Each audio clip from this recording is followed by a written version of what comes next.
Hi guys! Welcome back to our channel.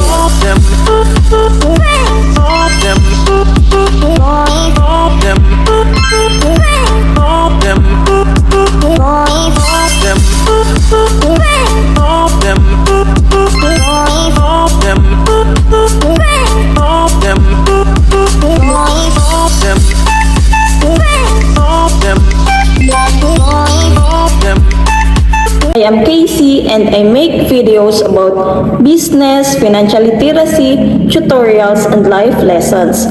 If interested ka po sa mga ganitong contents, don't hesitate na mag-subscribe sa ating channel kasi I do upload tutorials like this one. Pwede din po kayong maging member ng aking channel or you can send me super chats or mga super thank you stickers. Pag naging member po kayo sa ating channel, magkakaroon po kayo ng early access sa mga videos and tutorials na ina-upload ko po. Hi guys! Welcome back to our channel. For today's video, tuturuan ko kayo kung paano mag-fund transfer from your land bank account to another land bank account through the QR code. Previously, gumawa po ako ng video tutorial on how to generate QR code using the Land Bank mobile app. Ilalagay ko na lang din po yung link ng ating video para po mapag-aralan ninyo kung paano mag-generate ng QR code. So, punta na po tayo sa ating video tutorial. First is i-open po natin yung ating Land Bank mobile banking app. I-enter nyo po yung inyong username and password or di kaya mag-biometrics login po kayo. Upon successful login, makikita po ninyo yung landing page ng Land Bank. Meron po dyan na mga advisories. Basahin po ninyo para maging updated po tayo sa mga activities ng Land Bank. Pag clinic po ninyo yung OK, makikita po ninyo yung inyong current account balances. Dyan po sa baba, i-click nyo po yung fund transfer. And then, magpa-prompt yung import QR code from photos or generate QR code. I-click po ninyo yung import QR code from photos para po ma-retrieve po natin from the photo library yung QR code na sinend po sa atin ng ating friend. Pag clinic po ninyo yung QR code, automatically magre-reflect na po yung account name and account number nung pagsisendan po natin ng pera and yung amount. Kaya wala na po kayong pangamba na baka magkamali kayo sa pag-input ng account name and account number. Click nyo po yung select source account para piliin yung account kung saan manggagaling yung pera na ating ipa-fund transfer. To proceed, i-click nyo lang po yung transfer now.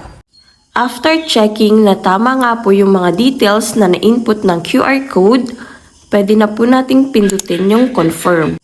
Para naman po ma-send sa ating registered number yung one-time PIN, click po natin yung request via SMS. Antayin lang po natin na dumating yung one-time PIN. Please take note of the reference number. And reminder lang po, yung ating code ay nag-expire within 5 minutes. Be mindful also na yung ating one-time PIN ay dapat manggagaling sa Land Bank. Hindi siya manggagaling sa any other numbers na dapat ang magre-reflect sa message is Land Bank. I-input po natin dyan sa space yung one-time PIN na pinadala po sa ating registered number. After which, click po natin yung next. Dito naman po sa screen na ito, ipapakita na successful na po yung ating fund transfer. Please take note of the transaction reference number. Kapag ang pag-fund transfer natin is from Land Bank account to another Land Bank account, wala po itong service charge.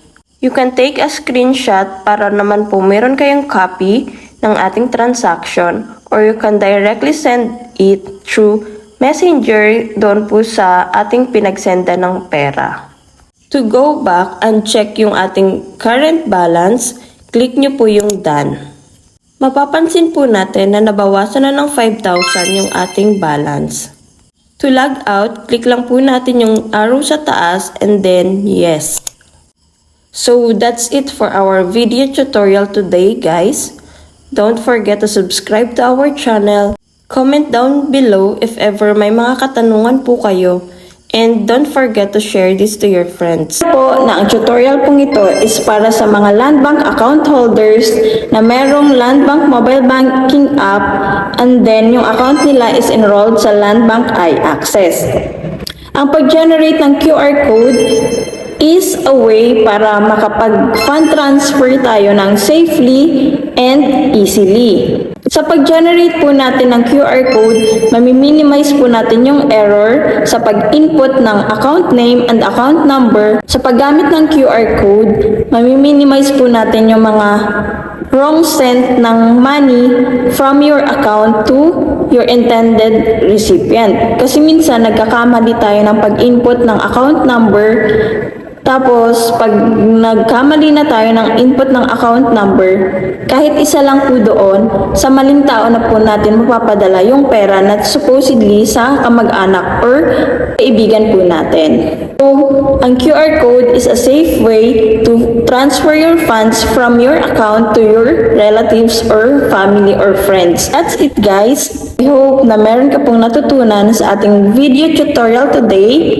If ever meron pa po kayong mga tutorials na gusto po ninyong malaman or gusto nyong gawan ko ng video, comment down below lang kayo, guys. Don't forget to subscribe to our channel and see you next time. Bye, guys!